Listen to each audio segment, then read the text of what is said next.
चरम एलर्जी, बालों का झड़ना, तिल, मसे एवं नाखून की समस्या से परेशान लोगों के लिए अब खुशखबरी। शहर के बीरा मंदिर के पास स्थित Bhama medical and general store पर प्रत्येक शनिवार की सुबह 11 से दोपहर 2 बजे तक बाहर से आए हुए डॉक्टरों द्वारा अपनी सेवाएं दी जाती है, जिसमें इस बीमारी से ग्रसित लोगों का समुचित उपचार किया जाता है। जयपुर, सीकर एवं बीकानेर से दवा मंगवाने के लिए भी संपर्क करें। हृदय रोग, कोलेस्ट्रॉल, शुगर, थायराइड, श्वास एवं अस्थमा रोग से संबंधित सभी बीमारियों से परेशान लोगों के लिए शिविर का आयोजन रतनगढ़ से किया जाएगा। शहर के बीरा मंदिर के पास स्थित Bhama medical and general store पर प्रत्येक शनिवार की सुबह 11 से दोपहर 2 बजे तक बाहर से आए हुए डॉक्टरों द्वारा अपनी सेवाएं दी जाती है, जिसमें इस बीमारी से ग्रसित लोगों का समुचित उपचार किया जाता है। जयपुर, सीकर एवं बीकानेर से दवा मंगवाने के लिए भी संपर्क करें। घुटनों, रीढ़ की हड्डी, जोड़ों की दर्द से संबंधित सभी बीमारियों से परेशान लोगों का उपचार के लिए फिजियोथेरेपी शिविर का आयोजन प्रत्येक दिन किया जाता है। शहर के बीरा मंदिर के पास स्थित Bhama medical and general store पर प्रत्येक दिन सुबह 10 से शाम 7 बजे तक बाहर से आए हुए डॉक्टरों द्वारा अपनी सेवाएं दी जाती है, जिसमें इस बीमारी से ग्रसित लोगों का समुचित उपचार किया जाता है। जयपुर, सीकर एवं बीकानेर से दवा मंगवाने के लिए भी संपर्क करें।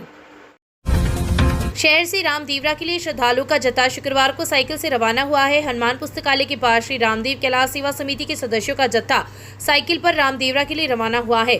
जत्थे में गोपाल सोनी, मनोज माली, प्रहलाद सोनी, राजेंद्र शामिल है। यह यात्रा 5 दिनों में पूर्ण की जाएगी। जत्थे में शामिल श्रद्धालुओं को हीरालाल सोनी, मदन कुलथिया, हरि तोशावट, राजकुमार जाट, महेंद्र कड़ेल ने दुपट्टा पहनाकर रवाना किया। गांव खोतरी के संत मोतीनाथ बगीचे में चौधरी चरण सिंह पारिवारिक वानिकी के अंतर्गत शुक्रवार को पौधारोपण किया गया। भागीरथ प्रसाद द्वारा बगीचे में 101 छायादार पौधे लगाए गए, साथ ही उनकी देखभाल की जिम्मेदारी भी ली। संयोजक प्रकाश चौधरी ने बताया कि अभियान के अंतर्गत ग्रामीण क्षेत्र में पौधारोपण कार्य में गति लाई गई है। इस अवसर पर वार्ड पंच पोखर राम मेघवाल, राजकुमार पड़गड़, शिवपाल विजयपाल, तुषाराम मेघवाल, श्रवण गिरधारी मून, विद्याधर भवरिया, अशोक सहित कई लोग उपस्थित थे। पंकज महर्षि की स्मृति में चुरू रोड स्थित गोपाल वाटिका प्रांगण में भागवत कथा, ज्ञान यज्ञ एवं रासलीला का मंचन शनिवार से होगा। इस संदर्भ में गुरुवार की रात आयोजन स्थल पर शशि कुमार गौड़ की अध्यक्षता में बैठक रखी गई, जिसमें आयोजन को लेकर विचार विमर्श किया गया तथा आयोजक मंजुला देवी व शिव प्रसाद महर्षि ने बताया कि शनिवार की सुबह परमाणा ताल स्थित गायत्री मंदिर से आयोजन स्थल तक कलश यात्रा गायत्री परिवार के सहयोग से निकाली जाएगी। भागवत कथा का वाचन भारत भूषण महाराज दोपहर 2 से शाम 5 बजे तक करेंगे। वहीं रात्रि 8 से 11 बजे तक रासलीला का आयोजन होगा। 26 एवं 27 जुलाई की शाम 4 बजे से तीज महोत्सव का आयोजन होगा, जिसमें केवल महिलाएं एवं बालिकाएं भाग लेगी। तीज महोत्सव के उपलक्ष्य में महारास एवं फूलों की होली भी खेली जाएगी। बैठक में ओम प्रकाश सुपारीवाले, धनराज इंदौरिया, कनक कुमार बैद, पवन पचलंगिया, सुरेश सिरदा, नागेश महर्षि, नवीन शर्मा, संजय कटारिया उपस्थित थे। तहसील के गांव गोगासर की राजकीय बालिका उच्च प्राथमिक स्कूल में शुक्रवार को पौधारोपण किया गया। एक शिक्षक एक पेड़ एवं हरियालो राजस्थान अभियान के अंतर्गत संस्था प्रधान रामोदार पारी के नेतृत्व में पौधे लगाए गए तथा स्कूल की बालिकाओं को पौधों का वितरण किया गया। इस अवसर पर अध्यापिका अनीता राठी, विजेता शर्मा, सुनीता मीणा, अंकिता कंवर राठौड़, अर्जुन सिंह, मनीषा अरुणा सहित स्कूल परिवार के सदस्य एवं छात्राएं उपस्थित थी। शहर के ऑटो चालकों ने शुक्रवार को जिला ऑटो चालक संघ के तत्वाधान में एसडीएम रामकुमार वर्मा को ज्ञापन देकर वन वे से हो रही परेशानी से निजात दिलवाने की मांग की है। ज्ञापन में उल्लेख किया गया है कि गुरुवार से शहर में वन वे व्यवस्था लागू की गई है, जबकि पुलिस चौकी के पास सड़क के दोनों ओर हाटेले एवं सड़कों पर बेतरतीब ढंग से वाहन खड़े रहने के कारण जाम लगता है। निजी स्कूलों की बसें भी बाजार के अंदर से जाने से यातायात व्यवस्था प्रभावित होती है, जबकि ऑटो चालकों द्वारा किसी भी प्रकार का ट्रैफिक व्यवस्था प्रभावित नहीं की जाती। ज्ञापन में वन वे व्यवस्था को बंद करने की मांग की है। ज्ञापन पर महेश शर्मा, रामस्वरूप भार्गव, अमरचंद स्वामी, बजरंगलाल सैनी, विष्णु स्वामी, रमेश जेदिया, मनोज पवार सहित कई टेम्पो चालकों के हस्ताक्षर हैं। रतनगढ़ निवासी 35 वर्षीय विवाहिता मोहल्ले के ही 35 वर्षीय युवक के साथ फरार हो गई। साक्ष्य की रिपोर्ट लापता विवाहिता के पति ने शुक्रवार को पुलिस में दर्ज करवाई है। पुलिस ने बताया कि शहर के एक वार्ड के रहने वाले 37 वर्षीय व्यक्ति ने रिपोर्ट की है कि उसकी 35 वर्षीय पत्नी 3 जुलाई को घर पर थी, जिसे मोहल्ले का एक युवक बहला फुसलाकर भगाकर ले गया। पुलिस ने मुकदमा दर्ज कर जांच शुरू कर दी है। दहेज उत्पीड़न के 2 अलग अलग मामले शुक्रवार को विवाहिताओं की लिखित रिपोर्ट पर पुलिस ने दर्ज कर जांच प्रारंभ की है।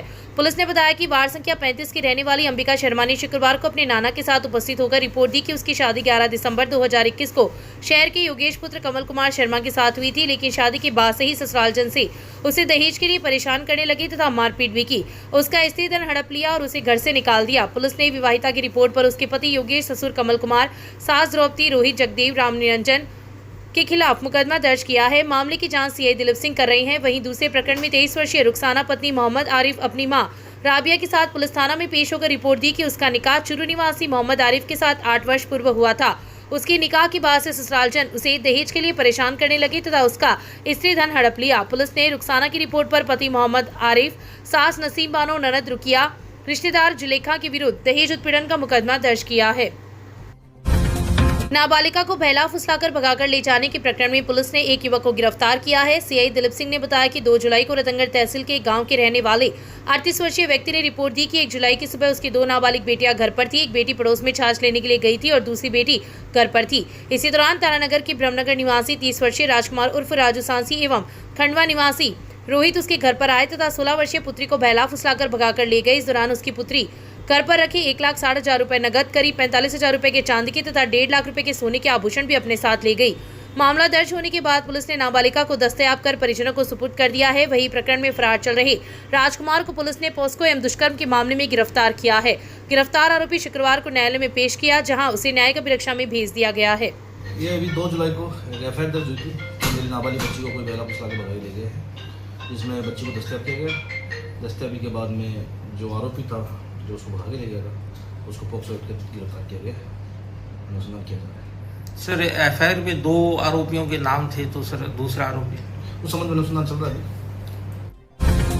रतनगढ़ पुलिस ने गुरुवार को 2 जनों को गिरफ्तार कर कोर्ट में पेश किया है। पुलिस ने बताया कि गांव लोहा निवासी 50 वर्षीय तिलोकाराम कामर चेक अनादरण मामले में फरार था, जिसके खिलाफ न्यायालय द्वारा स्थायी वारंट भी जारी किया गया था, जिसे गुरुवार को गिरफ्तार किया गया है।